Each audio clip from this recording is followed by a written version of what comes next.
All right, everybody. Welcome back to another Serious Angler podcast, episode number 187. I'm your host, Bailey Eichbrett, and I am joined here by my co-host and the captain, Mr. Andy Full. What's going on, dude? Not a whole lot. Pardon me, this light is just like blinding me at the moment for whatever reason. And this one is not, so whatever. We know you got a face for radio. It's okay. The folks know. That's true. Quite a grizzly face. I can't talk either, buddy. It's all right. You got like the stash going on there. So yeah, I'm letting the dirt stash fly because I'm not going to see the lady for another 3 weeks. So I'm just going to let it grow. And yeah, we're gonna see what we can get this beard to, because she kind of makes smart ass remarks every now and then about the stash and growing facial hair. But dude, I can't grow a good stash whatsoever. Oh, so quick funny story real fast. When me and my buddy Josh fished the Canadian Tire 2 years ago, because we couldn't go last year, we showed up with just mustaches, and I don't think my wife talked to me when I walked in the door to get home, because it was hilarious.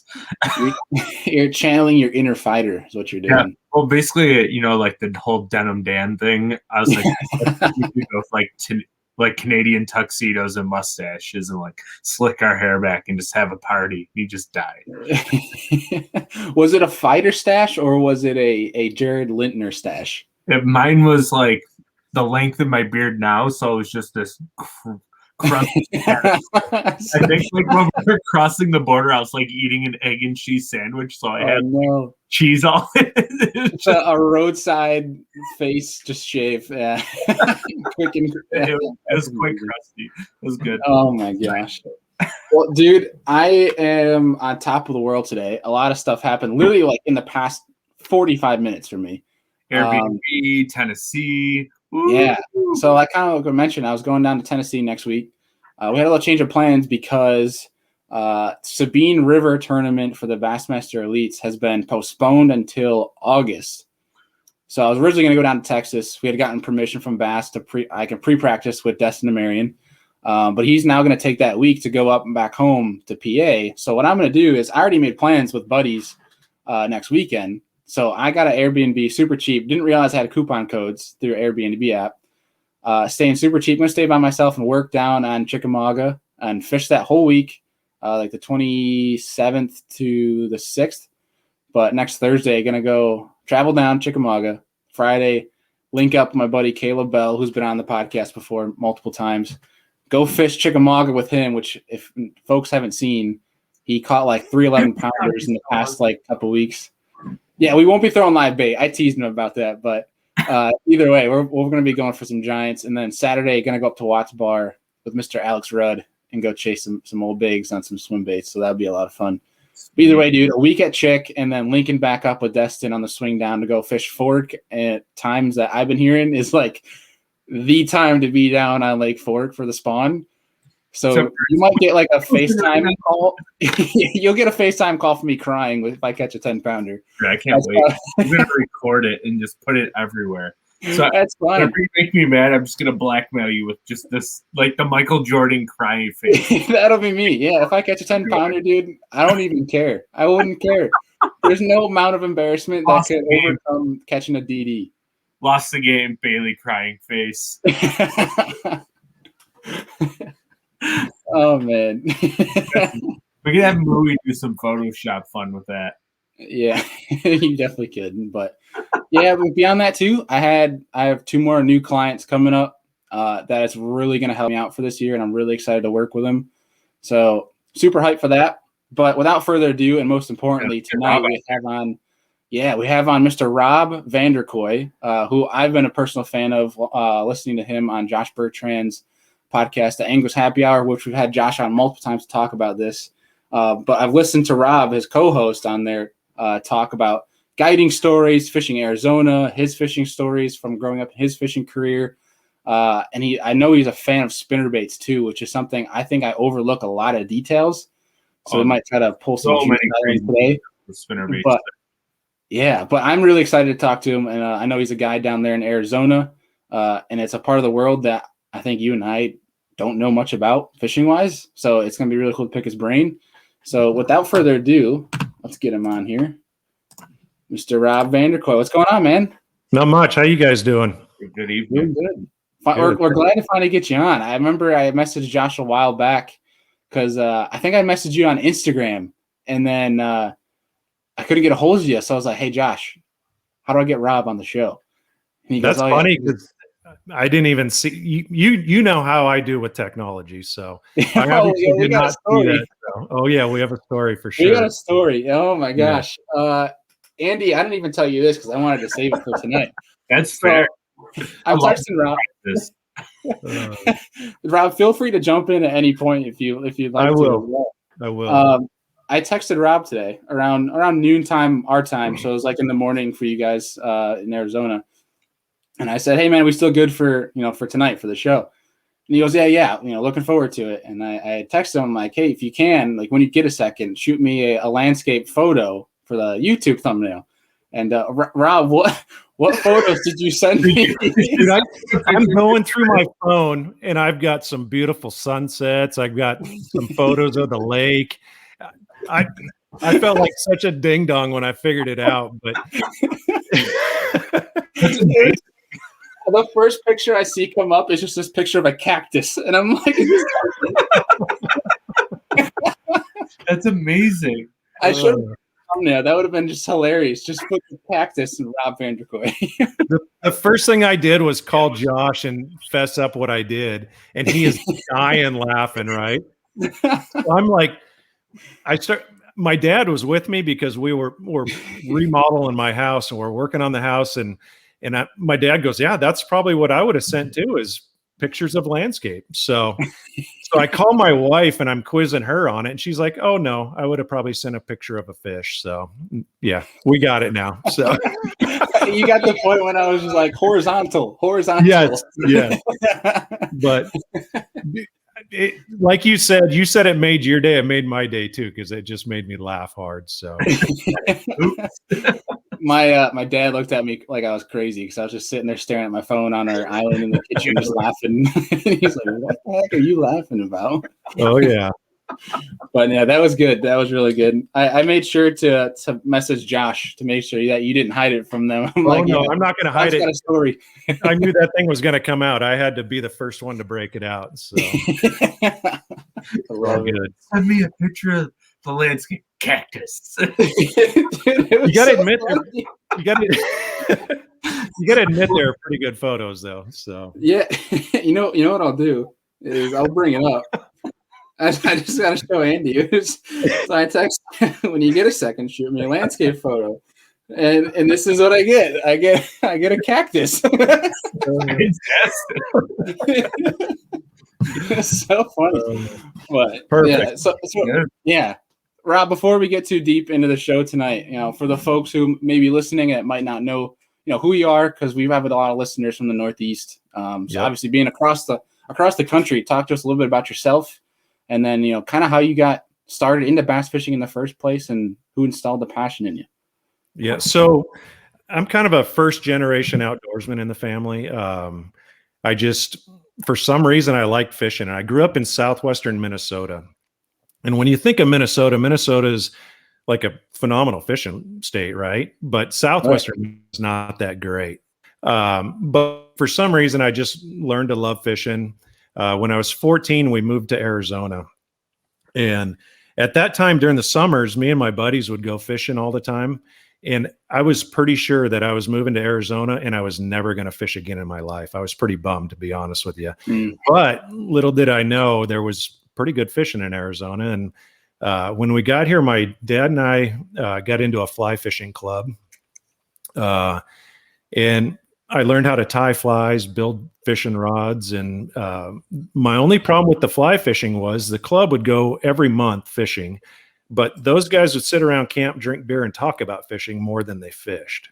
So, but not all fly fishermen are like that, but the club, and it was a lot of fun. Don't get me wrong.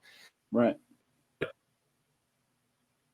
Graduated from high school, and I went to a boat dealership, got a job washing boats. Imagine that in 110 degree weather in Arizona. But what it did is it got me around tournament fishermen.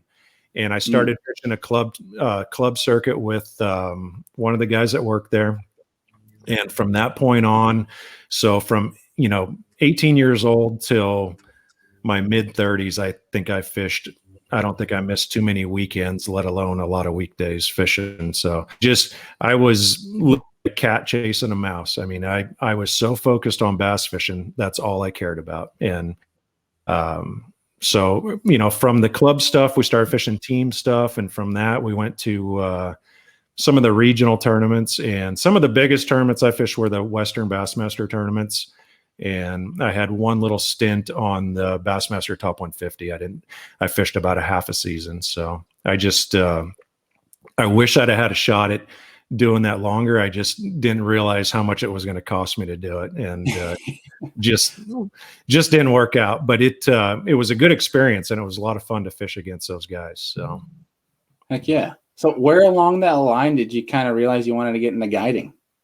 So it's kind of weird. I fished my last Bassmaster tournament in 2004. And I just kind of got out of tournament fishing by, say, 2006, 2007. Sold my boat. We built a house. And at that point, I ended up getting my general contractor's license, and that's what I was going to do. I didn't even know if I was ever going to fish again, other than with just buddies and whatnot. And then the economy kind of fell out. Construction was really tough, and I ended up getting a boat. And after that, I was just fishing a little bit. And my reason for getting the boat was because my son was young and I wanted to take him fishing. And then I saw Josh Bertrand and Scooter Griffith. They started a guide service. And I figured I might as well see if I can get a job with them. And we ended up, I went to work for those guys, and I figured I'd do it for a couple years. And now 10 years later, I'm still doing it. So, and I thoroughly enjoy it. It's a lot of fun. So heck yeah. How many days out of the year are you guiding? It depends. I'd say close to 150, somewhere in that range. So, I mean, we can fish year round in Arizona. Right. Just the summertime gets a little rough, it gets awful hot. Yep. But so the first year when I went to work for those guys, they were a new company, and they're like, trips are going to be far and few between. But my wife had a great idea. She said, why don't you guys try to do Groupon? And that's when Groupon was new. And we ended up selling trips for just a little bit more than, it was the company wasn't making much money, but as guides, we were making what we would normally make. And we sold 150 trips that first summer we did it. It was incredible. So it kind of got us off the ground. And ever since then we've been going. So it's been a lot of fun. Any words of advice here for Andy? This is going to be his first year guiding. He just recently got That's legit. Awesome. That's exciting. It's I don't know about words of advice other than just enjoy it. I mean, there's nothing better than meeting people from all over the country. And what's interesting for you is a lot of these folks that you're going to guide, because I've listened to a ton of your guys' podcasts and you talking about, they're people that listen to you guys. So, they kind of already know you. So that's kind of exciting for you. Makes it pretty easy. And yeah, it really does. And it's just, I mean, a lot of our guiding out, I'm assuming a lot of your clients are going to be pretty experienced fishermen if they're listening to podcasts and stuff like that. A lot of our clients, not all of them, but a big percentage of them are people vacationing in Arizona. And, Arizona is not like a destination for fishing. Mm-hmm. It just isn't. But they're either going to go horseback riding quads, Jeeps on trails, or they're going to go bass fishing. Right. And so we get a lot of beginners, and it's just, a lot of times they're easier to fish with than someone that's experienced, but it's a lot of fun, and you just kind of have to tailor your trips to those folks, Right. I'd love to go flip and pitch and do all that kind of stuff and throw swim baits, but reality is we're drop shotting and throwing Ned rig. Yeah, Ned rig, throwing small crankbaits on a spinning rod. Prior to guiding, I bet you I owned, all through my tournament years, I bet I owned 3 spinning rods. Now I've got probably 10 of them, and it's just, right. I'm driving to the lake and that's all I have rigged up is spinning rods. So it's, that's how guiding is, but it's a lot of fun. So Enjoy it, Andy. I'm vastly looking forward to it. So I do want to take like beginners out, but I want to take out beginners that want to learn how to become better bass fishermen. So it's like the clientele I'm trying to gear myself towards. So I'm advertising it when I do advertise, because I'm only doing it part-time. I work full-time, but I'm advertising towards novice anglers who want to know how to fish in a tournament setting. Yeah, that's awesome. So that allows you to, especially if they're wanting to learn about tournament fishing, you'll be able to expand a little bit on stuff with them. So a lot of times, and again, not all my clients, but a lot of them they want that tug on the end of the line. So we got to do whatever we can do to get that done. So I was about to ask too, is like having some of your clients, especially like the beginners, throwing drop shots, how much of a percentage throughout the day are you untangling those drop shot rigs for clients? Well, quite a bit, but I mean, it just depends. You're getting them out of the rocks more than anything, but again, you have to tailor your trips to your clients. So we fish a lake that's got a bunch of steep walls on it. Excuse me.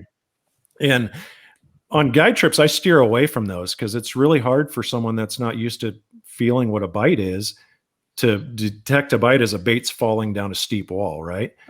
So, a lot of times I'll fish the flats and just get in areas where they can put it behind the boat and drag it, or, I'm probably dumbing it down more than it is, but you kind of know right away what you're dealing with. So. Yeah. That first cast, like, oh, here we go. Right. Exactly. You're totally right. You'll know real quick. You by 6 inches, and you're like, uh-oh. Yep. All right, here we go. Really? Oh, sorry. Go ahead, Rob. I've had great experiences though. Again, with new anglers and with experienced anglers. It just you just kind of have to read your customer and go from there. So. Right. Yeah. Really quick, I wanted to point out when you're talking about this, like the steep bluff walls. I remember there's a segment from your guys' podcast that still sticks with me to this day. And it petrifies me about Arizona is when you guys are talking about night fishing and the scorpions on the bluff walls. Those are the exact walls I'm talking about. Yep. Andy, we'll have to pinpoint the episode it was, but Andy, you have to go listen to it because it's like a nightmare in an episode to think about fishing at night. And just Rob, you could explain it best. So scorpions glow in the dark with a black light. And a lot of times we'll fish at night with a black light with the night glow line or whatever, photochromatic line, whatever it's called.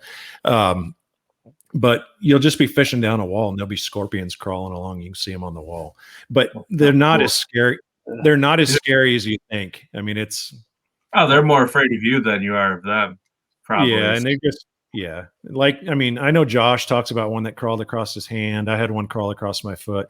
I've been fortunate. I've never been stung by one, but I'm more afraid of rattlesnakes out here than anything. So I did go on a brief trip in middle school to Mesa, Arizona. I have family in Mesa, and we had a scorpion crawling through their backyard. Yep. Well, I did see one while I was there, and I was like, "What the heck is that thing?" It was like they're about like that big, if I remember correctly, ish. That's an uncommon size. I live in Mesa, Arizona, also, and I've seen them that big. I've definitely seen them that big, but mostly they're maybe under an inch. Oh, really? I picture like 4 or 5 inches. Like no, that would be an absolute giant one. We're not in Australia, there, bud. I was gonna say, see, all my scorpion knowledge is coming from movies, so that's probably a bad place to base it on. But just some of the stories, like you guys talking about going out at night and watching them crawl up the walls of your house or something like that. Like, that's just scary stuff to me. Like. Yeah, they're not that big, not as big as what you're imagining. They'll still sting when they get you. They will. The smaller ones, I think, have a they're a little rougher than the big ones when it comes to a sting, for sure. So, well, they have to pack a punch in order to kill whatever they're trying to eat. So it makes sense. Right. Yep. Yeah. So going back on the guiding stuff, is this something you think you're going to do for the rest of your life till retirement, or is this like Is it a short term or what is it? I don't know. I mean, like I said, when I started, I thought I was going to do it for a couple years, and 10 years later, I'm still doing it and enjoy it. So yeah, I would imagine I'll continue.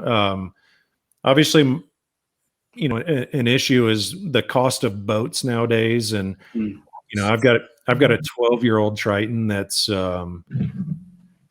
know, it's got some age on it. It's the longest I've ever had a boat for. I mean, I used to keep my boats for a year. So to have a boat that is that old, I mean, I tell Scooter every year, I'm like, man, this motor is going to blow up. It's going to blow up. So, you know, that's going to be my only downfall, is, you know, if I can get a new boat, I'll probably continue guiding. And, you know, it's probably time for sure to do that. But right. These boats cost so darn much money nowadays. And I know I'm not the only one that thinks that. It's hard. I'm not looking forward to buying another new boat. Like, I have a 2017, like, 189 TRX, so it's basically a 19-foot Triton. It's just short of 19 foot, and I got a really good deal on it, and I could sell it probably for like 10 grand more than I paid for it a year ago. But I'm like, do I really want to pay 70 grand for a 20-footer? Yeah, I mean, my boat is I think it's a 19X2, so it's a 19.6 Triton with a 225, and I mean, that thing, I have no idea how many guide trips I've done in that boat. So it's really, really, really done well, but it's good. Yeah. But that's the other dilemma, right? So like a 19.5-foot boat, almost 20-foot boat is like 7 to 8 grand less than a 21-foot boat now after it's all rigged out. So it's like, why wouldn't I pay $25 to $40 more a month to buy a 21-footer? I feel like the 20-foot market just disappearing. It's, you know, 18, 19, 21. Yeah. Because a 20-footer costs as much as a 21 or even a 19. Yeah. When I got into fishing, I had an 18.4 Champion, and that was a big boat back then. Like that was the boat, right? And it's just amazing how boats have changed over the years. So, and now that Champion today, you could probably get 40 grand for if it's in perfect conditions, because the Champion price is just out of this world. Yeah, it's crazy. They were great boats back in the day, for sure. So, what is it now? The Bass Pro Shops. Didn't they call it the U.S. Open? Something recently came up. Isn't so like that? That's Tritons, right? Like Tritons are competing that. Tritons can get in. It's like Triton, Ranger, and Nitro. Yeah. I think if you win that. Win one or win, I don't know how it all works. I haven't actually dove into the whole thing, but I know for a fact, because I've heard Pangrak talking about it on BTL, that you win a White River boat, like you get to choose something. Probably, is that something you're going to try and go after? No, according to Josh, I'm not allowed to fish it. So that's right, because there's certain, like if you made a certain amount of money, you can't compete. Yeah, right? if you've won over 100 grand in tournaments, you cannot fish. So. Dang. Yeah. I forgot about that part. What are your thoughts on that? I don't know how I feel about that. You know what? I think it's all right. I mean, I guess I'd hate to see a guy that's semi-pro or whatever win that tournament, especially for what the way they're doing. I think the tournament's great. I wish they didn't name it the U.S. Open, just because the U.S. Open is the U.S. Open. But that's my only gripe about it. But yeah, no, I completely agree. In terms of, I love that it's like an opportunity for guys that are on that maybe that more entry level when it comes to tournaments that are on like looking to take it to the next step, that have a shot at winning a boat. And they don't have to compete against like a guy like you mentioned, a semi or a pro. Yeah, the guys that are going to win it though, they're going to be hammers. I mean, there's no way you can win that tournament unless you're like a local guy winning a lot of local tournaments. Right? He's just going to be the guy that has the regular job and can't go fish pro or doesn't want to. Not everybody wants to. Yeah. It's not as. I don't think what these guys do is as glamorous as a lot of us think. Mm-hmm. Oh yeah. Well, you had firsthand experience at it, fishing the top 150 trail. So yeah, and I mean, I fished enough to know what it's what it's like, and I was fortunate to be around at a weird time when a lot of the biggest names in the sport kind of broke into it. I mean, I was fishing against Aaron Martins and Skeet Reese and all those guys out in the West. That's when they made their jump to the big time, was through the Western Bassmasters. So it was a lot of fun. I mean, think about this. I saw Brett Hite win a WON Bass Pro-Am tournament on Lake Pleasant in Arizona when he was 17 years old in high school. And he's beating all of us guys. It was awesome. So, but pretty cool. So, yeah, heck yeah. Yeah, how do you think guiding at all has kind of changed your style of fishing? 100%. Yes. It's I've never felt, to be honest with you, I've never felt so behind in the times, and a lot of that is with the electronics. I still just have Lowrance 9s on my boat. I don't have the front facing sonar. I hope to get it soon. And I hope to, obviously I have one of the best guys in the country to show me how to use it in Josh, which is, I'm very fortunate with that. But to get back to the question about guiding, changing the way I fish, just like I said, the spinning rods, man. And when I just go fun fishing, I'll pick up a spinning rod in a situation where I wouldn't have before, so that's one reason I wouldn't mind fishing more tournaments, is just to get back to the flipping the shallow brush and, kind of just fishing the way I used to fish, fishing for 5 bites versus trying to just get bites, that type of stuff. So yeah, definitely has changed me. So yeah, definitely. Yeah. He's had that, cause I think I was on a recent pod that he mentioned he's had it for 6 years now, which I didn't realize was a thing. Yeah. I think we just talked about that, if I remember right, because I was blown away that it was that long. Yeah, because he said it the first year it sucked, and then pretty much the past 5 years or so, however long the date was, he said that it's been good, and I had no idea that it's been out for that long. Yeah, I didn't remember 3 or 4 years ago watching an old Scott Martin video, and he had something kind of like it down in Florida, right? But nothing to what it is now, obviously. But yeah, it's incredible. When I go fishing with Josh, obviously I just kind of lay back and let him do his thing. And the way he approaches lakes that I've fished for almost 30 years, it's mind boggling to me. We used to go find a break or a hump or a high spot and drag our baits around to find the structure on it. And he's out there only making casts where there's fish. And it's incredible. So, yeah. Well, I feel and correct me if I'm wrong, obviously, because I have no idea with Arizona, when you're targeting a lot of those, because I feel it's predominantly spotted bass, the majority of your lakes, correct? No spotted bass in Arizona at all. We have. Oh, really? Okay, I'm way off that. Yeah. We have a few smallmouth. Let me think. I think 3 lakes have smallmouth. Havasu, which I'm sure you're familiar with because there's national tournaments on there, and then Roosevelt and Apache have smallmouth. Everything else is the biggest ones, right? Am I correct?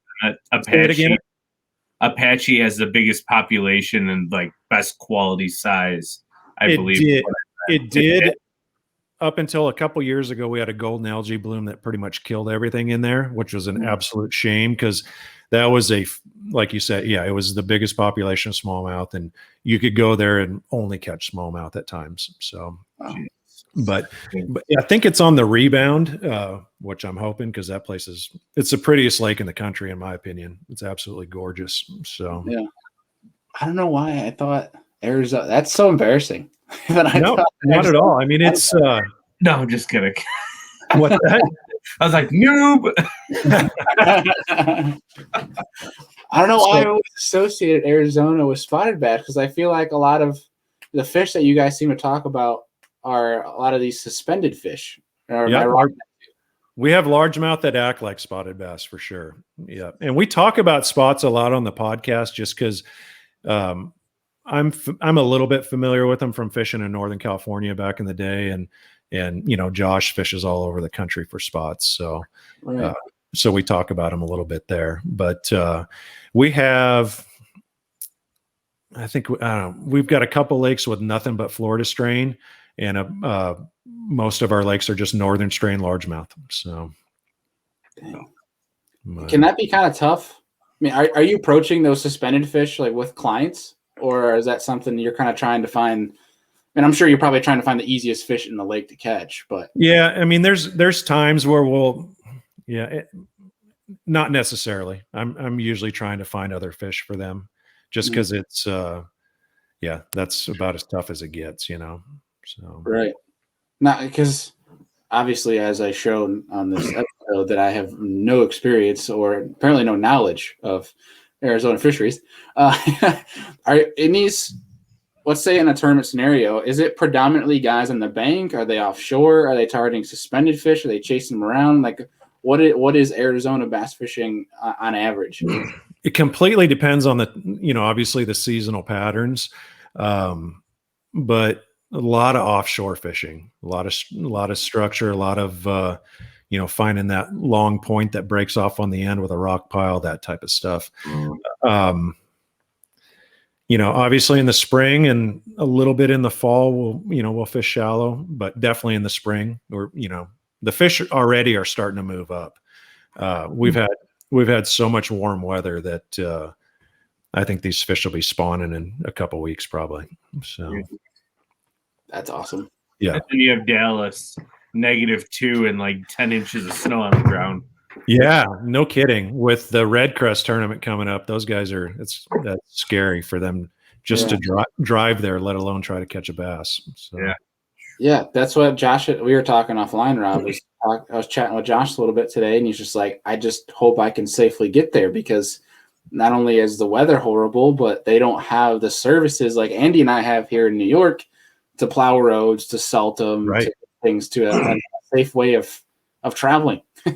Yeah, they're not ready. They're not prepared for it. It'd be like if you dumped a foot of snow on Phoenix. It would be a mess for sure. It's crazy. It's and like I'm looking at where I'm supposed to be staying when we pre-practice Lake Fork in 2.5, 3 weeks. It was -2 today, and I'm supposed to be told that we're gonna be bed fishing in 2-3 weeks. And I'm sitting there, I'm like, what the heck? Probably not. Yeah. Yeah, I don't know. 34, 35 degrees at the moment.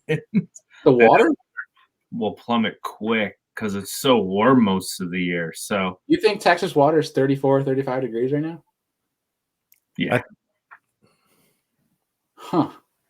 It has to be. If it's -2 degrees out and you have a 20-mile-an-hour north wind, that temperature of that lake is plummeting.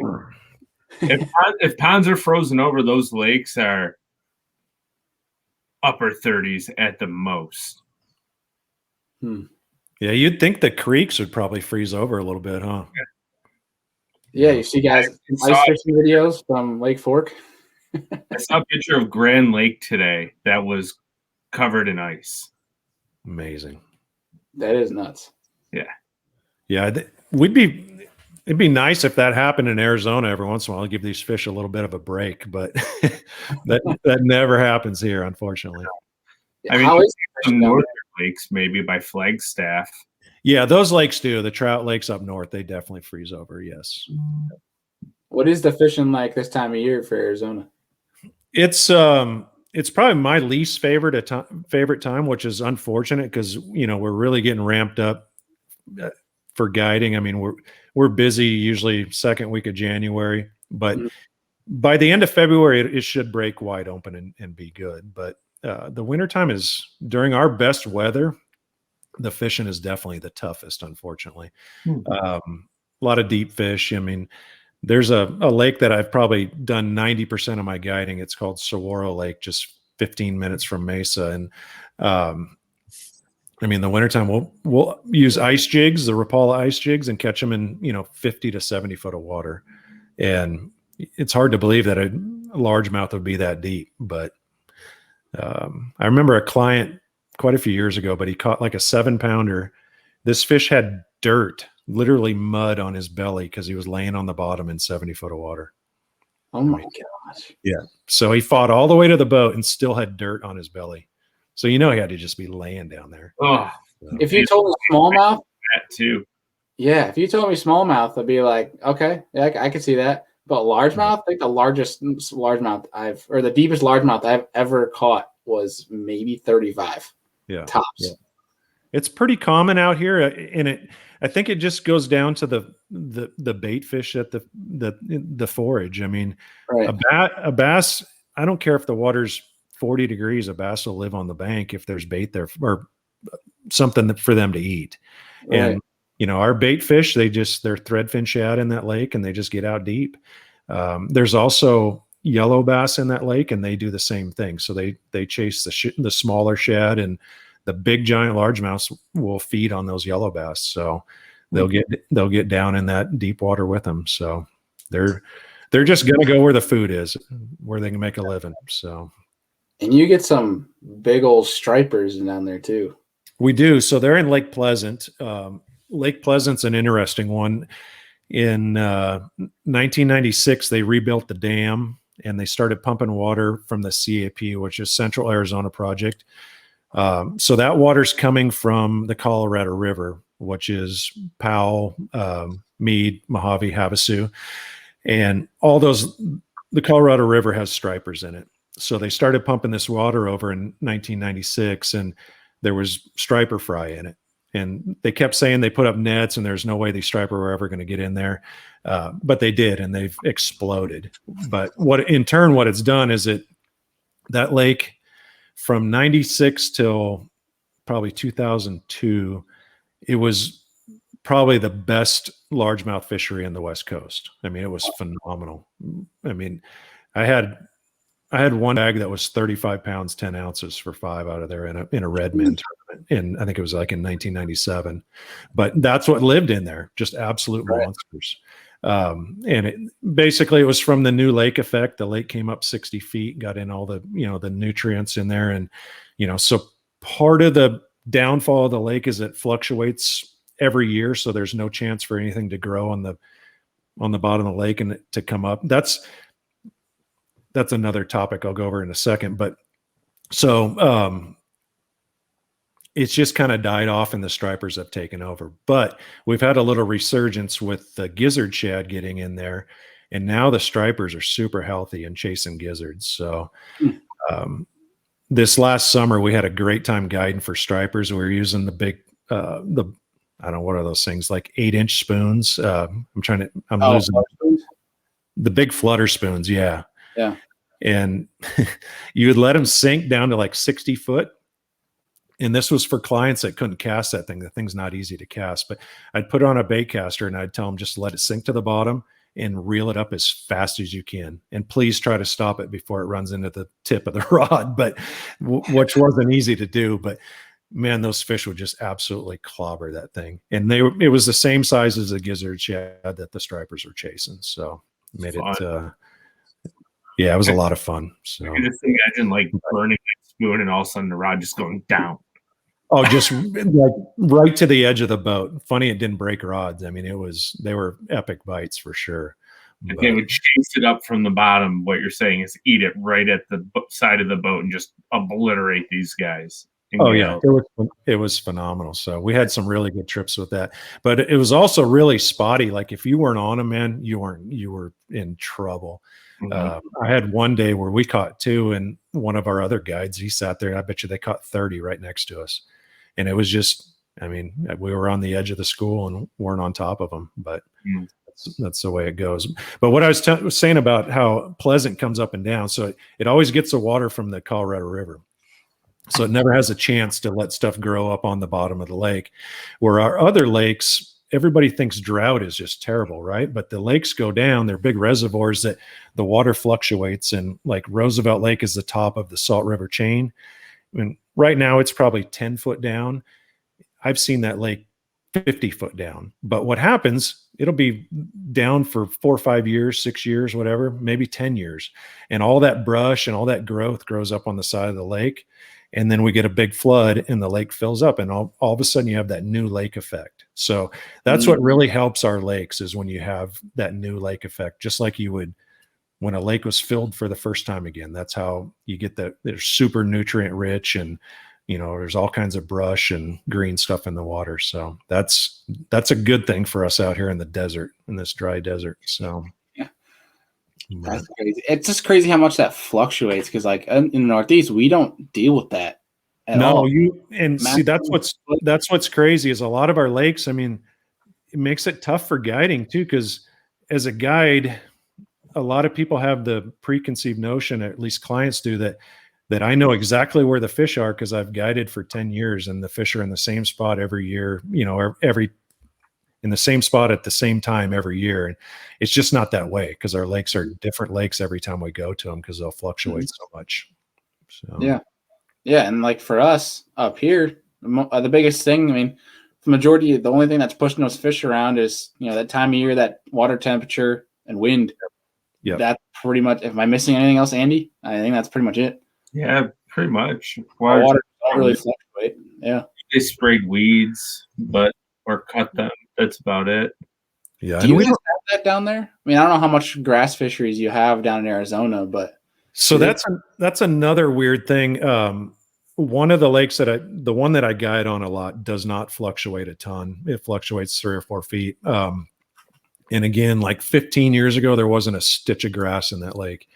And I don't know how it happens, but maybe it just comes in boats from other parts of the country, but tons of grass in the lake up until about 2 years ago.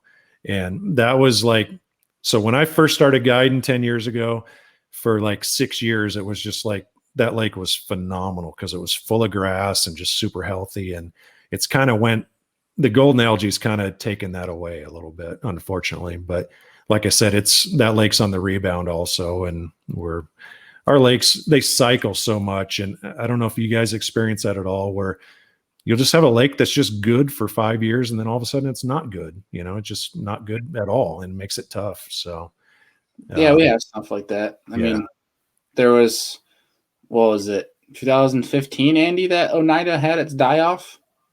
And it's still technically, it was going through it for 3 or 4 years. I want to say it was either 15 or 16, and it's like just starting to rebound now. Yeah.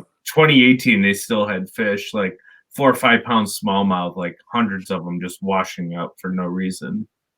Andy, where are you going to be guiding? Do you have one specific lake, or are you just in that region? So I live 10 minutes from Buffalo, New York, on Lake Erie, the eastern end of Lake Erie. So basically like the golden land of Lake Erie. The upper Niagara, I have the lower Niagara, and then Lake Ontario is all in like 35 minutes of my house. Awesome. So a lot of big water then, huh? Yeah. Cool. Well, the plan is to eventually get a bigger boat. I just have to I just had to have more trips is what it comes down to. Pay for justify it. I think what's good that you're doing, Andy, and a quick little plug for you as well, and for those who may not know, is you're doing like these technical classes that I think seem to be getting you a lot of interest. Yeah, so I have had a lot of people reach out and ask me about it. Like, there's a couple harbors that I can take them to on Lake Ontario if they wanted to learn how to flip weeds. I could literally just put a bait caster in your hand. We can go flip weeds. We might not catch 5 fish all day if we go, but I can literally teach you what to look for, how to fish, how to break it down, situational wise. And I'm like, I'm not burning anything because it's not the greatest place in the world to fish. But if you do get bit, it's going to be a 3 to 6 pounder. So you have the opportunity at a big fish. So it's kind of cool. Those are largemouth too then, right?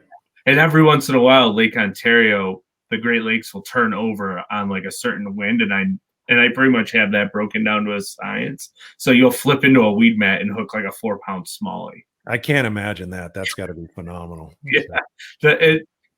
It's a rarity, but it does happen. Yeah. That's got to be a cool surprise though, especially if it is rare and you just set into a short line smallmouth like that. That'd be awesome. There's all the water and your line's still stuck underneath the weed mat that's tapped out. You're just like, oh my, what the heck is going on? That's awesome. This particular harbor is the only place I've ever seen a smallmouth caught on a frog. Nice. Yeah, that was pretty cool. It was like almost a 4 pounder. Wow. That's got to be nothing better than smallmouth on topwater. That's for sure. No. Do you down in Arizona, especially whether brown fish or not? I mean, are you guys catching them on some wacky ways at all? Like some really interesting like ways that you don't hear about it being caught around the country? Not really. I mean, we're at least for me. I mean, pretty. I mean, Josh will tell you I'm the simplest fisherman ever. Like I don't make it complicated at all. So it would be, I mean, probably the craziest stuff. But guys are throwing them all over the country is scroungers. We've done very, very well on scroungers here. That's and it's probably because of the threadfin shad here. But man, when we first started throwing those on the lake that I guide on Saguaro, it's like obviously they hadn't seen one, but it got wore out pretty quick though, unfortunately. So we've kind of changed it a little bit and start throwing a little bit bigger scrounger, 3/4 ounce, 1 ounce head, with a big fluke on it. So it's gonna be hard to throw it on a spinning rod. Throw it on a spinning rod. And my whole game is what can my clients throw on a spinning rod? You know what I mean? And it's easy. It's unfortunate that it's that way, but it just makes for a better day for everybody, you know? Right. Yeah. One thing I'm kind of going to play around with, kind of thinking about that from a northern standpoint, is just for fun. One day I went out and I used a lot of bigger baits that I don't usually throw. And I brought out one of those Spro rats, the Morning Dawn one. Do you guys know that colorway I'm talking about? Or it's like that purple rat with like a chartreuse tail. I was throwing around just for fun. And I was throwing around some structure on one of our lakes. And I caught a 4.5-pound smallmouth on it. And I'm sitting here, I'm like, we could probably get pretty creative with some of these things up here. And that's just why I wanted to ask if there's anything like that by you guys. But yeah, not that I know of. I 90% of my soft plastics I throw are green pumpkin, and I throw white buzz baits and white spinner baits, and I don't know. I'm just so simple. It's pathetic, like probably to a fault. Unfortunately, I'm the same way. If it's not green pumpkin or black and blue, it's very hard for me to throw it because it's pretty much all I own. Yeah. Andy goes into like a lot of these crazy colors to throw too. He goes, "Oh, you gotta throw that. You gotta throw that." And I'm like, "Dude, I don't know, man. I'm just like, keep it simple. Green pumpkin." And then he goes and uses it in like 3 fish to 1 on me, and it's like, okay, fine. I guess I got to play around a little bit. But a lot of that comes down to confidence. If he's confident in it, it's going to work. So a lot of guys are confident changing stuff around, and they feel like they have to do that. And if that works for you, it works for you. But for me, I probably have clients going, "Man, I wish this guy would change my bait. I wish he would change my bait." I feel like eventually we'll run into the fish, and I want to be throwing what I have confidence in when we do run into them. So is that safe to say? Because I've heard not only yourself, but Josh talks about how good of a spinnerbait fisherman you are. But is a spinnerbait? Is it fair to say that's your confidence bait?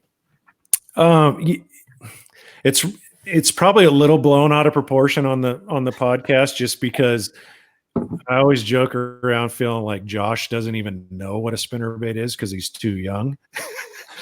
But he only knows what a chatterbait is, which is a complete joke. No, but I really enjoy fishing spinnerbaits. I think it's a great tool. I think it's a great way.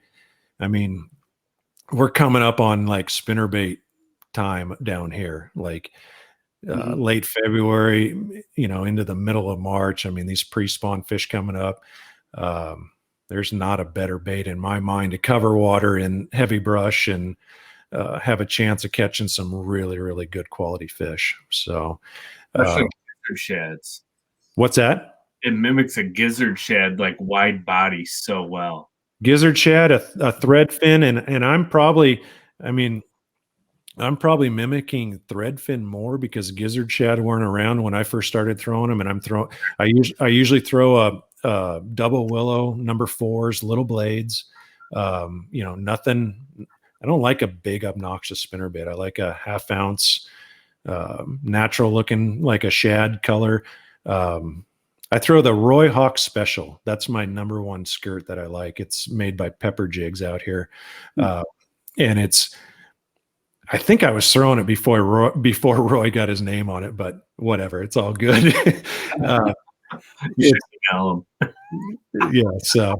it's just a really good color. It's just a shad looking color, a little chartreuse, a little blue in it. I've caught them from, I don't care where I've been. I caught them from the Delta to Roosevelt Lake, from on them out west here. So Yeah, I don't think I'm a magician with a spinnerbait. I just think I like to throw it a lot. So, Right. that's Do you kind of get creative with like, swapping out blades or playing around with different skirts and stuff on it? Or if the water's clear, I throw that shad color, that Roy Hawk special color. If the water's dirty, yeah, I'll mix around a little bit. Like this year, we're not going to have dirty water unless we get some really big storms coming up. Our water gets dirty from flooding, and we've been going through a long drought and haven't had a lot of snow or rain up north. So I think our water is going to be pretty clear this spring. So I'm going to throw those more natural colors. If we were going to have a good runoff year and dirty water, I would throw. That's when I get into the painted blades. I'll throw just a white skirt with a white painted blades. I mean, it's amazing how that thing shows up in dirty water. Mm-hmm. Maybe mix in a chartreuse blade, but just real bright colors like that. Not bright, but real. What I guess it's bright, but it's just a real dense color that shows well in dirty water. So, right. Are you playing around with that red orangish small little Colorado blade at all? No, I haven't, and I probably should. That's a color that I don't throw enough out here. I actually got a tip from a buddy that said on one of our local lakes, he's been cranking them on a red crankbait. And I think it's underutilized. We talked about it a little bit on our podcast. I just think it's an underutilized color in Arizona. And this is like the time of year to throw that stuff. Look at those guys did at Rayburn a few weeks ago. I'm assuming they were throwing some red crankbaits or something, but they were smashing them. In Arizona, do you have crawfish? We do have crawfish. Yes. Yep. So I've always been curious, like what the correlation of the red is. I've heard it's because they turn red when they're in the grass, when they come out of the rocks in the winter. But then I'm like, you can even go through there with a brown crawdad colored crankbait and still catch them just as good on certain days. So it's like, what makes that red stand out and fish so much better at times than other colors? Well, that's I wish I knew. I don't know really, to be honest with you, but I've listened to a few different shows on that, and I've talked to a few different guys, and I think a lot of guys say, Andy, is exactly that. It's the grass, but it's a combination of apparently something with the oxygen levels and the water temps heating up that makes them turn like a molting red. And I would have to imagine that with nature, some of them probably aren't as red or completely red, or I don't know. Again, I'm not a scientist, I'm not a biologist, so I'm probably not even correct here. But this is my theory: is that brown probably still works just as good, is because there's probably craws that aren't as red as some of the other ones. They're not phasing, or they don't. Whatever it might be. I'm sure you guys get my drift. That's why that both colors work well, but like. You associate Texas in the spring, you associate red and lipless crankbaits. That's especially because it has so much grass. Yeah. Probably one of the best red crankbait bite I've ever been on was probably on the California Delta. It's very common up there too. So I've actually heard there's a really good red spinnerbait bite on the Cal Delta. Yeah, that place, man. When you get into them, there's nothing better. That. I've had days where you just catch fish after fish, and it's phenomenal. So, but it's been a long time since I fished there. Yeah, it's just super interesting. The whole craw color by region. Like, I was listening to a show. They're talking to a guy from I'm trying to remember. I think it was Bass U, where we don't get that red color craw up here, but that color still works well in the spring. But we do get some craws that are black and blue, which is super interesting during a specific time of year. But it's super interesting to read into, because, and I personally think it's just, for the most part, getting the bait in front of a fish and if he can see it or not. But by region, what those crawfish do.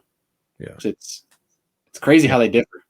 I 100% agree with you on getting it in front of him, and can the fish see it well enough, or does he see it too well? That's when it comes to color, it's kind of the way I look at it. Like, you have to be cautious on if they can see it too well too. So, right.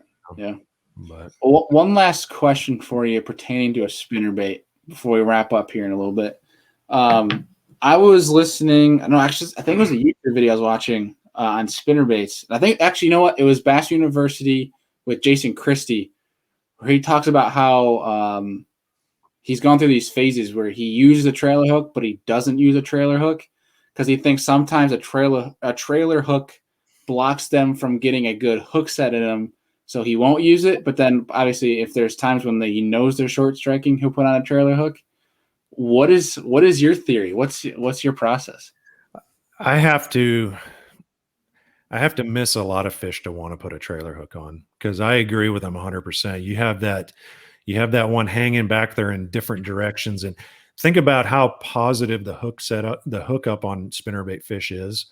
I mean, you don't lose that many fish on a spinnerbait. They absolutely mack it, and you're 20-pound line and you lay it to them. And I mean, it's everything about a spinnerbait is about getting the fish in the boat. I mean, it's a high percentage bait once you get a bite. So, and I totally agree. I think that trailer hook kind of messes with it. So I'd have to have a lot of misses.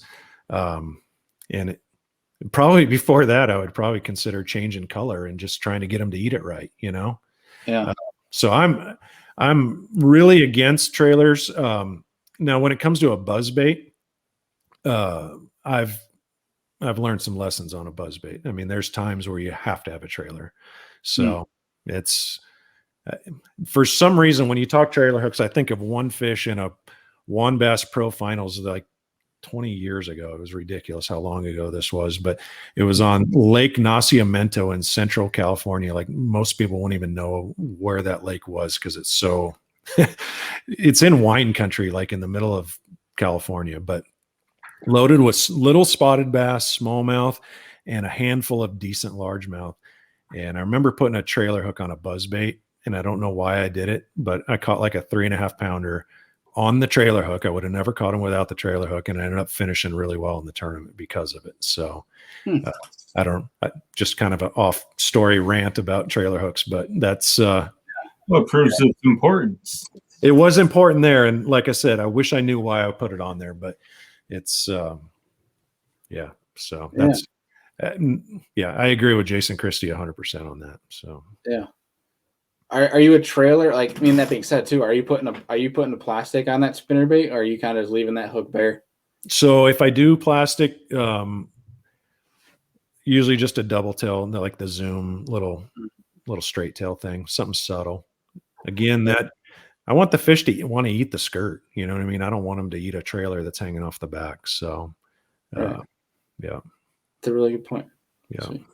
Andy, any questions on the spinnerbait before we hit them with our last question?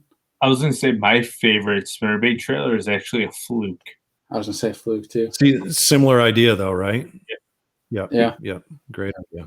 And the only reason why I like the fluke on there, like a Zoom super fluke, is because I feel like it weights it a little bit better when you cast it, and you don't get that spiral effect when you're throwing some spinnerbaits. Like the blades will catch. The spinnerbait that does this in the air.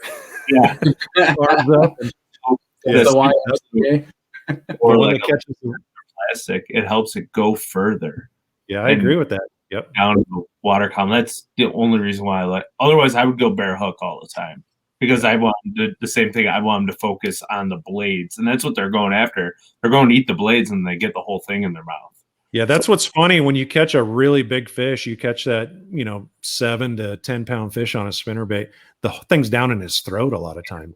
It blows my mind that you can actually hook him like that, but it happens all the time where it's all the way in their mouth. So then you run into the issue too when you catch that big one. Your blades will be like this, and then the hook is in there, and you're like, oh, do I try to fix it, or I just pick up the other one and keep going? Yeah, I've learned my lesson on that too. When you start bending them back too many times, so yeah, they never run right after they're all mangled either. Well, and there's always that one hook set that's going to break it eventually. Yeah. You can only bend it so many times, but that the hard way. Actually, I think I have it.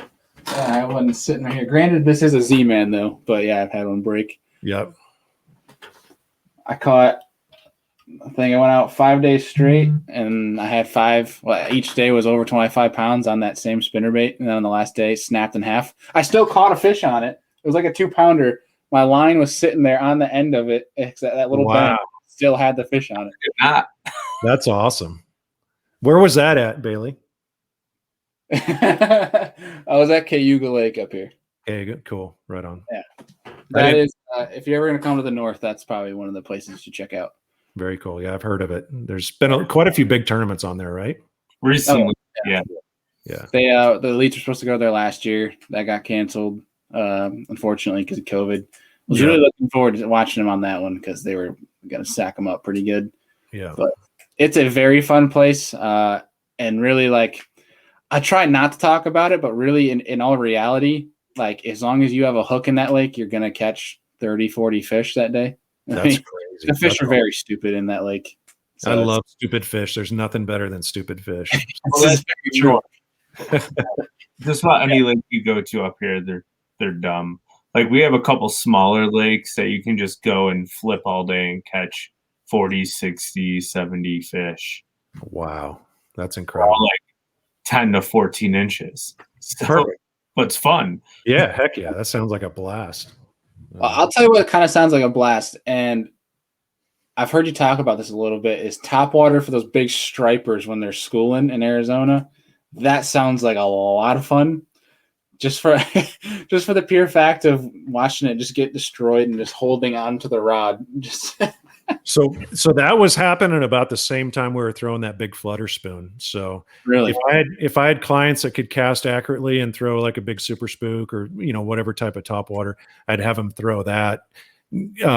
With the gizzard shad, it was really weird because they were chasing small schools of gizzards. So there might be 3 or 4 gizzards. There might have been more, but it seemed like a very few amount of gizzard shad that a small school of stripers was chasing versus the big schools of threadfin and 500 stripers chasing like a striper boil, which I'm sure you guys are familiar with, right? Mm-hmm. But the gizzards kind of make it more difficult because you better cast in front of them and you better cast now when you see them. But if you could do it, man, it was walking that spook and all of a sudden, boom, boom, just implode on it. Charge going off. What's that? Charge. Like, I think of like the old World War II, like exactly. You'd be looking for the underwater mines dropping. Yeah. I believe Lake Pleasant's record is like a 30-pound striper, and I believe the guy caught it on topwater. That's insane. It's had to be phenomenal. So yeah, that's crazy. Yeah, like, that's pushing ocean size. That's just massive. It is, yeah. And so when Lake Mead was new and Powell, I mean, they caught a lot of giant stripers up there. It had to be 50 years ago or whatever, or 40 years, long time ago. But you go up to those lakes and the marinas and you see photos of ocean-sized stripers out of those lakes, So, heck yeah. That's crazy. Andy, anything left for Rob before we hit him with the last question? Go ahead. All right. So Rob, our last question for you, which, if you said you've listened to some shows, so you might have an inkling at what we're going to throw at you. But if you could sit down with 3 different individuals, whether they're alive currently or 1,000 years ago, doesn't matter. They don't have to be the fishing industry either. If you could sit down with 3 individuals, have a steak, have a beer, pick their brain, who are you going to invite? So I've obviously cheated because I've listened to you guys and I've been able to think about this. Search those answers and 3 randos. I got randos too now. Oh boy. The problem is I've only really come up with 2, even thinking about it forever. But the first one would definitely be my grandfather from my mother's side, and not a fishing related reason, strictly due to baseball. I was never a baseball fan when he was alive, and he loved baseball. He just sat around and watched baseball after, when he retired, and absolutely loved baseball. So, and my story with baseball is my son taught me to love baseball. He started playing when he was, I don't know, maybe 7 years old. He's 21 now, and he's a pitcher for Arizona State. So I've learned to love baseball by watching him play, and it's a very interesting sport once you know what's going on. So my grandfather, and he also is Robert. I got my first name from him. So he would be my number one. My number two would be a very good friend of mine, Steve Cherninsky.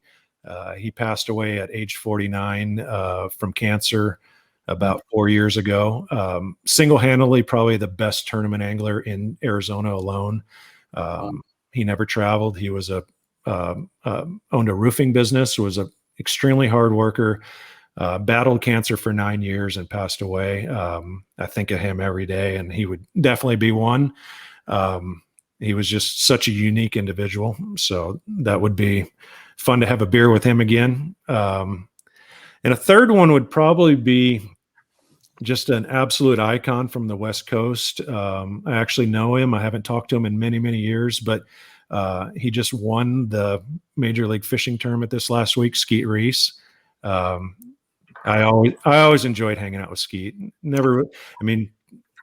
He's just a good dude. So that would be one. Now I got randos. I have 3 randos. Oh, you didn't have to. It was mostly so you can obviously tell I thought a lot about those first 2, but Yeah. I absolutely love that question on your podcast. I think it's something. Again, knowing I was going to be a guest on here, I really looked forward to that question, and it was pretty cool. So I'm glad to hear that, because it's always, Andy and I obviously enjoy it from the pure reaction of folks that, like, unlike yourself, that haven't listened, that don't know what's coming. They're like, oh, crap. They're like, it stumps them for a while. So we enjoyed that, but also just the answers from it. And it's cool because it can kind of add some things to perspective too, and throw some sentimental into it, like you did yourself, rightfully so. So it's cool to hear those answers. It adds a little bit of history to it, adds a little bit more of a personal touch, and you can kind of get some guys different characters too. Like when some guys want to have these scientists, or like Elon Musk, and then you kind of dive into their personality, where they're kind of interested in a bunch of different things and get Yeah, it's a super interesting question. Yeah, but that's Skeet Reese. That would be a super interesting one, not only just because he won that tournament, but what was the series he had? I don't know if it was on his own YouTube channel, but he had something where he would take anglers and sit them down like on the dock and do like a dock talk thing. Do you know what I'm talking about? I don't even follow his YouTube, so I probably should. YouTube or what? I'll have to find it and text it to you, and I'll link it on this episode too if I can find what I'm talking about. Yeah, I think he's an icon from the West Coast that absolutely changed what, I mean, there was guys before him and there's been a ton of guys after him, but is there a guy that makes any more money than him in bass fishing? Probably not. And it's not all about money, but it's just, not only is he a great businessman, he's a phenomenal fisherman too. So, and he just separated himself. I mean, I watched all those guys become what they are, fishing against him. It's pretty, I feel like I was kind of part of it in a way, just watching them, grow into, what they are. So it's kind of cool. Yeah. Was it? I don't think it, I could be entirely wrong here because I'm not 100% on it. He won an Elite Series tournament, and I can't remember if it was a classic or just a single Elite Series tournament where he was throwing like a giant square bill. I can't remember if it was a Lucky Craft. I think it was. I'm sure it was a Lucky Craft. It was the 2.5, probably I thought it was something bigger than that though, because when he was showing his bait, 4.0 or the might be the 10. No, it was an 8.0. I think they made, right. It was like the Magnum one, yeah. It was something huge, and I would love to have him sit down on this show and talk about when to throw that, because I own some, but I'm sitting there, I'm like, when am I going to throw that thing? Like, where would I throw that? I don't know. It's hard for me to tie it on because, one, I don't even know what rod I should be throwing it on. I don't know the setup for it, and where's a good scenario to throw it. I would love to talk to him about that. Yeah, that'd be cool. But have you had what's that? Go ahead. I was going to ask you if you've gotten to meet his brother, Jimmy. I fished with Jimmy. So, yeah. So I've drawn fishing out here when we were boat on boat pros. It was the coolest thing because you would draw. I've pretty much fished with everybody from the West Coast at one point or another. And I mean, I fished with Skeet when he won at Lake Powell. The year prior to that, I fished with the other guy that won the tournament that year. So I got to see both winning patterns 2 years in a row there. It was pretty cool. Yeah, I fished with Jimmy a couple times, drew him. Yeah, it's just that scenario with the pro on pro draw being non-existent is terrible in my opinion, because that was just a great way to learn. I mean, they're not going to hold anything back, right? I mean, you're going to see everything right there in front of them. And plus you have input on the day. So, I always learned when I needed to push and when I didn't need to push. And every time I drew a guy like Skeet or Jimmy or any of those guys, if you just worked together, man, your days would be phenomenal. If you'd try to push against those guys, or you would get someone that would try to push against you, it just, your day could fall apart. Both of your days could fall apart. So it was, it's kind of funny because there's a whole bunch of guys fishing on the, the tour level, young guys that have never fished and never fought like that in a boat. And I just say fight, you're not fighting, but right. it was an absolute battle at times, man. So dropping haymakers of fish at each other, basically. Yeah. That would be really fun. Watch this 2.5. Yeah, it was fun though. But I'd always, like I said, you try to make it work for you. I drew a guy by the name of Mark Risk. I don't know if you know him or not, but he made the Classic one year. He was an absolute hammer from Northern California, and he was from the Shasta area, and I knew he was on big fish. And he came. I drew him the first day, and he goes, "Can you catch a limit tomorrow?" I said, "I can catch a limit easy." He goes, "Well, I can catch big ones, but I can't catch a limit." I said, "Perfect. Let's go catch limits on my spot, and then we'll go catch big ones." And that's exactly what we did. We went, and I had a spot with keepers on it. I had 5 keepers. He had 4. I'm like, "Mark, let's go catch big ones." He goes, "No, I need to catch my 5th one." I said, "Well, you said you can catch big ones. That'll be your 5th one." I was just giving him a hard time, right? And anyhow, he ended up catching his 5th one pretty quick, and we went and we each caught a couple of spots over 3 pounds each. And that's cool. Without my limit fish, his are nothing, and without his big fish, my limit fish are nothing. So if you work together like that, it really paid off. So, but it doesn't really matter because that's not a factor anymore in tournaments, unfortunately. But that would be a cool thing to see. But real quick, I brought up Jimmy because I got to spend a lot of time with him. Actually, majority of it was spent at the Classic last year, and he's probably one of the nicest people in the industry I've ever met. I agree. Phenomenal person. Jimmy's a really good dude. Yep. But it would be in that format. It would be hilarious and great television if you got like Gerald Swindle and James Watson in the same boat together, because they're really good friends and they talk smack to each other all the time. Yep. Probably that would be amazing television, just to watch them talk smack to each other the whole day. What's funny is I bet you they would get serious and really work together if they're buddies. I bet it wouldn't be as buddies as you think. I bet they would go, "Man, this is an opportunity to go out and let's," because they know each other's strengths, right? And it would work like that. So I got one more story if you want about Jimmy. Heck yeah. So this was on Lake Shasta again. I drew Jimmy, of course. Jimmy's the man up there. I'm not going to take my boat, so I don't flip him. I don't fight him for his boat. And we go out fishing, and we each had probably a 5.5 pound limit each of these little dinky spots. And we kept running up and down the lake, and Brett Height and Skeet drew each other. Imagine that. Oh, geez. They're sitting out in the middle of the lake, and every time we go by, their rods are bent, like just bowed over. So we know they're killing them, and they're staying there. So they're obviously catching good ones. And we go by again, and then we go by again. Finally, we go by, and they wave us over there. We pull up there. They're fishing in 85 foot of water.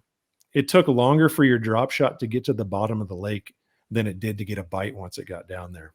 But we sat there. We both called our limits up to 8.5, 9 pounds, which was solid, at that lake at that time. And without them helping us out, we wouldn't have caught him, but just, I have that vision of Jimmy looking, and as we go by, they're both their rods pulled up, and yeah, it was a lot of fun. So I've never been on the water, obviously, with Skeet and Jimmy, but do they trash talk each other at all? No, I don't recall it back then, but Jimmy was, Jimmy fished tournaments back then, but he was a working man at that time, and I don't know. I think he just kind of, I don't recall him talking trash, but I'm sure there was some of that going on. So Like Thanksgiving dinner or something, probably. what's that? At Thanksgiving dinner or Christmas feast. I guarantee then they were. Yes. Heck yeah. Yeah. Well, Rob, dude, we really want to say thank you for obviously taking the time out tonight and hopping on the show. We really appreciate it. It's been awesome to get you on, learn more of your story, and now I have more background to know about what I'm listening to future Angler Happy Hour podcast, which obviously I'll link down below. So for some reason, if you're not listening to the Anglers Happy Hour, you need to, and definitely check that one out with Rob, Josh, and Nick. Yep. Nick definitely adds the humor side. He's a piece of work, isn't he? Yeah. And you know what's funny is he's a lot better fisherman than he comes across as. So it's he can definitely joke with himself, and we have a lot of fun with Nick. So he's a great guy. Yeah. I feel like that's like your perfect guide services. You have yourself obviously putting the clients on fish, and Nick's in the back doing just the commentary, just having yeah.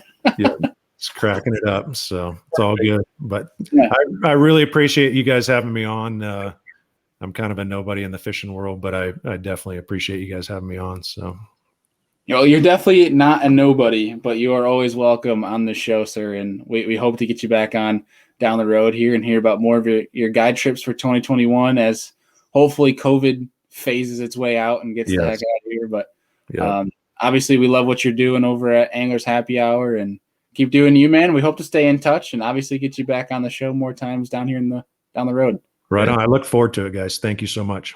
Yeah. And best of renovation projects. Say it again. I'm having a hard time hearing you.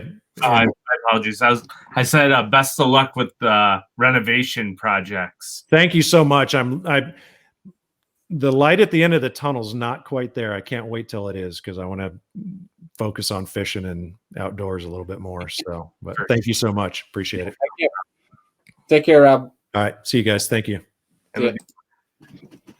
Dude, such a good dude. I'm still like, it's still kind of nagging on me the fact that I thought there was spotted bass in Arizona. Yeah, I mean, if you go over the border, Arizona. I mean, there's spots in Cali, so maybe that's. Don't try to give me credit. Let me just burn in the fire. Yeah, that's fine. Go ahead. Let me burn the fire. Well, you know what I find interesting is the fact that there's smallmouth in a lot more places in the country than people think. They're literally in every state. I think there's even smallmouth in like parts of Florida for some reason. I feel like there is. Yeah. Sorry, dude, for smoldering fire. One of the guys I got the opportunity to meet back when I worked with Douglas, his name was Curtis, and he was on the Douglas Pro staff, and he's out in Montana, and he's showing me these giant bags of smallmouth they're catching out in Montana. Yeah. And I was like, that is a huge sleeper. And he goes, yeah. And he goes, no one fishes it because it's hard to get to, like really hard to get to. Like he's like, you got to bring spare tires and everything. But like, if you can get there and get there in one piece, he goes, those fish don't see people. He goes, it's a lot of fun. Because they're probably dumb. Oh, yeah. And like, I'm talking like 30-pound bags, like giants. And it's just crazy, but it's so cool. But I really appreciate, again, Rob coming on here. I obviously, I've been a huge fan of the Anglers Happy Hour podcast since day one, since I started that thing. And Rob just has a way of being very intricate in his philosophies and theories of thinking about fishing, which is something I don't think I do, but I strive to try to do. Because I think that's a really good way. If you're asking yourself the right questions, I think that's a really good way for yourself to better yourself as an angler. And Rob does that, and he has definitely helped. I've definitely learned a lot from listening to that show. Learned a lot from him tonight. So I definitely appreciate him coming on, and hope you guys all enjoyed that show with him as well. And it's I want to get to Arizona. I need to experience that. Not the scorpions, but I want to experience the fishing.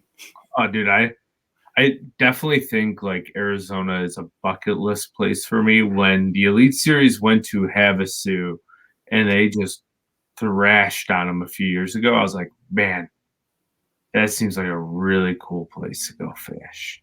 Heck yeah. flipping toolies and catching smallmouth on frogs on an inland lake in the southwestern part of the country is just so cool. Yeah. Real quick before we sign off tonight, do you think the elites will go to a new lake, like a unique lake next year, or MLF, whichever? Like anything out west, more specifically, is what I'm trying to get at. Each series is due for an out west trip, so I could see them going out west finally in 2022. Just because when the MLF guys split off that year, I do believe the Elite Series was supposed to have a Western swing, and they ended up canceling it, and that's when you saw those mega bags dropped at Cayuga and a couple other lakes switched around because they canceled the Western Tour. I think they were supposed to fish Havasu, the Cal Delta, and the Columbia River that year. I think you're right. I think I remember that. Yeah, it was like 3 years ago. So every couple of years they do a Western swing. So if I had to guess, 2022 will probably be like a Cal Delta. I mean, there's so many. I don't know if there's a lot of big lakes in California that can handle tournaments, but definitely like Cal Delta, Havasu. I don't think you'll ever see them at like Mead or what's the other one out there? Is it Tahoe? But I don't know how the bass fishing is in Tahoe. No, remember Tahoe's the one we pulled up on YouTube, and they said that the bass were an invasive species because of grass or something. Like the grass grew the bass or something like that. Sure, like weird YouTube page or something like that. I don't know. But yeah. That's the biggest issue with them going out west is there's not enough lakes that are big enough to hold Elite Series events. Like California, they need cell coverage for live, right? So you're talking Clear Lake, Cal Delta. That's about all that comes to mind for me for Cali. And I study a lot of these states for like bass venues that could possibly hold them. Havasu's another one because it's basically right on a city. But other than that, maybe the Columbia River, maybe. I really don't think there's any other really big enough lakes. I don't know. It's just an interesting thing to think about. But they are due to go back to the Ozarks, like Table Rock, Lake of the Ozarks, or even like a Beaver Lake in Arkansas. Like they are due for an Ozark River trip or a White River system. So that'll be interesting to see what they do. That will be interesting. But great show tonight. Appreciate everybody. I'm going to head off to bed here. Tomorrow morning, I am headed down to Morgan Marine and picking up the new Hobie. Awesome. 2021 Hobie PA 360. And then we'll be steering that thing south and going fishing Chickamauga for a week next week. And obviously going to Lake Fork. Hopefully it's not iced over, which I don't think it will be. But it won't be by that. It won't be, but like hopefully it'll be at that stage where fishing's good. But either way, on Friday, guys, we have our first Bassmaster recap show. We're also going to be previewing the Tennessee River and talking about the MLF Red Crest at Palestine that's coming up. I believe I pronounced that correct, Palestine. Next week. Either Palestine or Palestine. It's one of the two. One of the two. Yeah. Either way, we're going to talk about that a little bit, as well as Skeet Reese's win. I know Okeechobee. We'll dive into that a little bit. It's going to be a fun episode for Friday. As always, guys, thank you all for tuning in and watching and listening. We'll see you guys on